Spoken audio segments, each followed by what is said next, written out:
ரதிய காடுப்படியில் இன்றைக்கி அக்கா பக்கோடா செய்ய போகிறேன். இது 1/2 கிலோ கடலை மாவு எடுத்துருக்கிறேன்.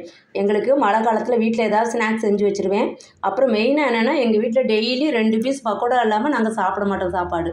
2 பீஸ் பக்கோடா இருந்தால் தான் சைடிஷ்க்கு என்ன கூட்டு குழம்பு இருந்தாலும் 2 பீஸ் பக்கோடா எங்களுக்கு வேணும். அதனால் அக்கா அடிக்கடி வீட்டில் பண்ணிடுவேன். இப்போ இந்த தடவை உங்கள்கிட்ட ஷேர் பண்ணிக்கிறேன். 1/2 கிலோ கடலை மாவு எடுத்துருக்கிறேன்ப்பா. இப்போ அந்த 1/2 கிலோ கடலை மாவுக்கு ஒரு 100 கிராம் சின்ன வெங்காயம் எடுத்திருக்கேன். 2 பச்சை மிளகா நல்ல நீளமாக இருந்துச்சு, கட் பண்ணி வச்சுருக்கிறேன். அதை இப்போ மிக்சியில் போட்டு, இது இடுக்கல் இருந்தால் இடிச்சுக்கலாம். இப்போ அக்கா 1 2மா அப்படி சுற்றிட்டு வந்துடுவேன். ஒரே ஒரு சுற்று தான். 1 2மா சுற்றுறதுங்கிறது இதுதான். இப்படி சுற்றிக்கோங்க. இப்போ நம்ம 1 2மா சுற்றுனதை இந்த கடலை மாவில் போட்டுக்கலாம். இப்போ இது கூட கொஞ்சமாக கறிவேப்பிலை போட்டுக்கலாம். இப்போ அக்கா இஞ்சி பூண்டு இடிக்கல்லில் தான் இடித்து வச்சுருக்கேன். ஒரு 1.5 ஸ்பூன் அளவு போட்டுக்குவோம்.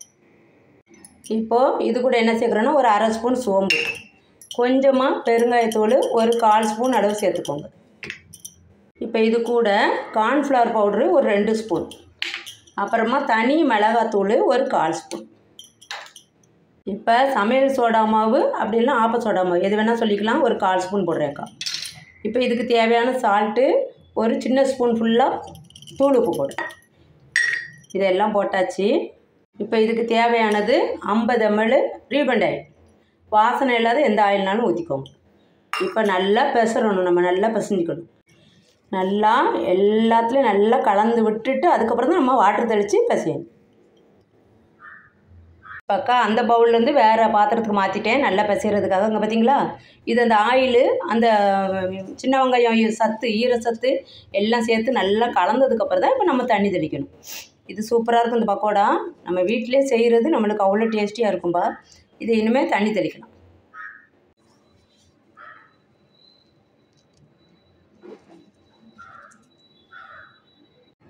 இப்போ இதுக்கு அக்கா 1 கிளாஸ் வாட்டர் எடுத்துருக்கேன். அந்த ஆயில் எடுத்தோம்ல 50 ml ஆயில் ஊற்றினோம்ல ரீபண்ட் ஆயில், இப்போ இதில் 1 கிளாஸ் வாட்டர் எடுத்திருக்கேன். எவ்வளோ தேவைப்படுதுன்னு நம்ம பார்த்துக்கலாம். நல்லா கொஞ்சம் கொஞ்சமாக தெளித்து பசைங்க. பக்கோடா வந்து ரொம்ப உதிரியாகவும் இருக்கக்கூடாது, ரொம்ப ஈரம் படாமே இருக்கக்கூடாது, அந்த மாதிரி பசையணும்.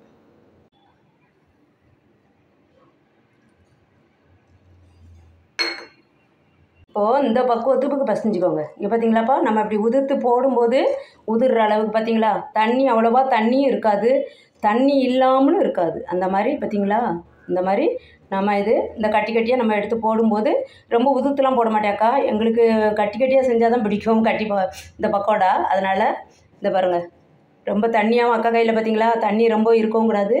அந்த கிளாஸில் இதை காமிக்கிறேக்கா. இந்த கிளாஸில் 1/2 கிலோ மாவுக்கு 100 ml வாட்டர் எடுத்தேன். 1/4 கிளாஸ் தான் மீந்திருக்கு. 75 ml 75 ml நம்ம வந்து ஊற்றி பசஞ்சிருக்கோம். அந்த அளவு வச்சுக்கோங்க. ஆனியன் உங்களுக்கு எவ்வளோ தேவையோ அவ்வளோ போட்டுக்கலாம். ஆனியன் பச்சை மிளகா எல்லாமே காரத்துக்கு உங்களுக்கு ஏற்ற மாதிரியே போட்டுக்கலாம். இப்போ அக்கா சால்ட்டு நீங்கள் நம்ம இப்போ பசையும் போதே கொஞ்சம் வாயில் லைட்டாக வச்சு பார்த்துட்டோம்னா சால்ட்டு தெரிஞ்சிடும். சாமி கும்பிட்றது தான் அக்கா வாயில் வச்சு பார்க்க மாட்டேன். இப்போ வாயில் வச்சு பார்த்தா சால்ட் நம்மளுக்கு கரெக்டாக தெரிஞ்சிடும். இப்போ அக்கா கரெக்டாக இருக்குது, இந்த அளவு கரெக்டாக இருக்குது. இப்போ நம்ம வந்து பக்கோடா செய்ய ஆரம்பிப்போம். இப்போ அக்கா பக்கோடா போட்டு எடுக்க ஒரு 1/2 லிட்டர் ஆயில் விட்டுருக்குறேன். ஊற்றி வடை சட்டியில் காஞ்சிட்ருக்கு. இன்னும் கொஞ்சம் நல்லா காயட்டும். இப்போது எண்ணெய் காஞ்சிருச்சு. பக்கோடா போட்டு எடுப்போம். பக்கோடா போடும்போதே இப்படி கொஞ்சம் கொஞ்சமாக இந்த கட்டி கட்டியாக இருக்குல்ல, அதை அப்படியே லைட்டாக உதுத்து விடுங்க. இந்த பாருங்கள் அக்கா எப்படி வச்சுருக்கிறேன் பாருங்கள். அதை அப்படியே கொஞ்சம் கொஞ்சமாக அப்படி உதுத்து விடணும். நம்மளுக்கு சட்டிக்கு எவ்வளோ பத்துதோ அவ்வளோ போட்டுக்கணும். நீங்கள் எவ்வளோ பெரிய சட்டினாலும் வச்சு, நான் அக்கா மீடியமாக உள்ள வடை சட்டி தான் வச்சுருக்கிறேன். 1/2 லிட்டர் ஆயில் தான் ஊற்றிருக்கிறேன். நீங்கள் எவ்வளோ ஆயில் ஊற்றி ஒரே ட்ரிப்பாக போடணுமா, எப்படி போடனாலும் அது நம்ம சௌகரியம்தான். அவ்வளோதான், இதில் அவ்வளோதான் கொள்ளுது. இது அப்புறமா அடுத்த ஷிஃப்ட்டுக்கு போட்டுக்கலாம். இந்த பக்கோடா பொரித்து எடுக்கும்போது அடுப்பு மீடியம் ஃப்ளேமில் இருக்கணும். ஃபஸ்ட்டு நல்லா ஆயில் காஞ்ச உடனே நம்ம அடுப்பை மீடியம் ஃப்ளேமுக்கு கொண்டு வந்துடணும். கொண்டு வந்துட்டு மீடியம் ஃப்ளேம்லேயே இருக்கும்போது தான் பரட்டி விடுங்க. அப்படியே விட்டுறாதீங்க, எல்லா பக்கமும் வேகணும்ல. நல்லா மொறுன்னு வீட்டில் உள்ள பக்கோடா வாசனை பாருங்கப்பா. இப்போ இந்த பிளாட் ஃபுல்லாகவே வாசனை வரும், அவ்வளோ வாசனையாக இருக்கும். வீட்டில் அக்கா VVS கடலை மாவு தான் வாங்குவேன், அதில் வாங்கி செய்யுங்க.